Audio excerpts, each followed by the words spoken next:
Have you ever seen the movie Anger Management? That's what we're talking about when we're talking about retrograde Mars people. When someone is born with a Mars retrograde in their natal chart, it means the energy and themes and archetype of Mars, which we think about as will, aggression, assertion of the self, conflict, war, those are turned inward instead of those being external processes, external forms of releasing energy.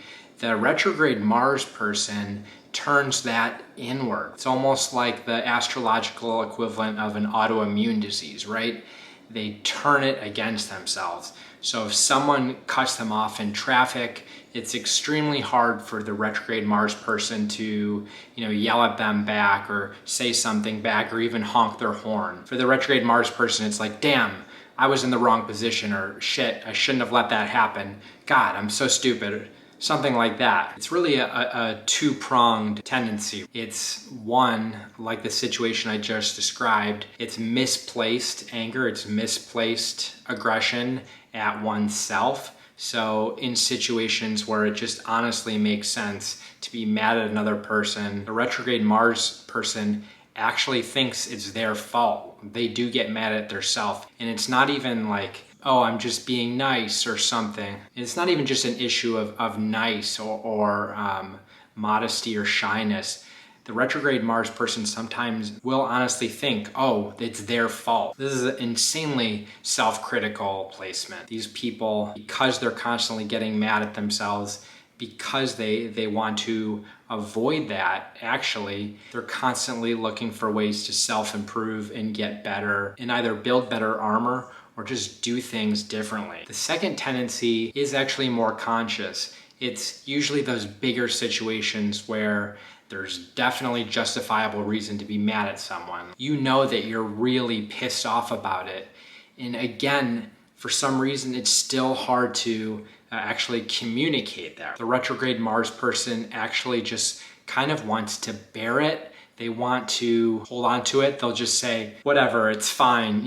Sometimes they can get very passive aggressive. This is a definite tendency of a retrograde Mars person. And it's either just them kind of not wanting to deal with a conflict or not being comfortable with the conflict, or again, just feeling like, ooh, if I hold on to this, like it's going to make me stronger, in the sense of what doesn't kill me makes me stronger. I can use it as fuel. I can use it as motivation. Use this anger and come back and be better. And then you won't be mad at me because I will be infallible. You can see how an unhealed or immature person with a retrograde Mars, it's a very toxic kind of thought process that they can get in. If a retrograde Mars person experiences rejection or they experience a breakup, they take it a lot harder, right? It's something that they take personally. Usually in breakups, unless you clearly did something really stupid that you regret, it's not something that's meant to be internalized, right? There's a reason the relationship ended. The person wasn't the right fit for you. Doesn't mean there's something wrong with you. While a retrograde Mars person, they take that frustration and anger, instead of sometimes outletting it towards other things,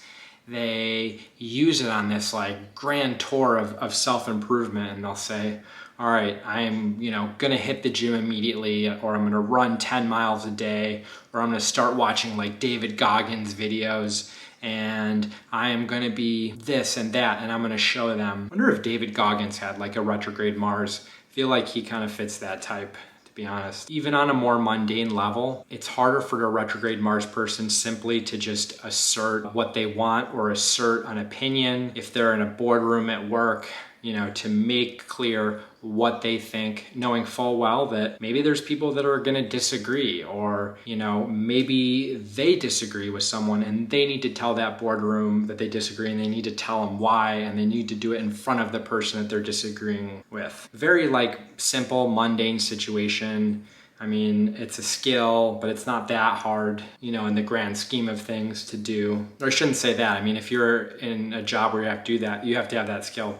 Blah, blah, blah. All I'm saying is that retrograde Mars person, those kind of things are hard. It's like, it's difficult. Like they have a blockage with doing it. The real danger for a retrograde Mars person is that they build up a lot of energy. They build up all this kind of tension. and they're not releasing it during those natural points along life when you're kind of supposed to release it, like AKA towards the things that are actually deserving of that anger, or to the people that actually need the communication or need to hear what you're communicating. And all that energy gets pressurized, right?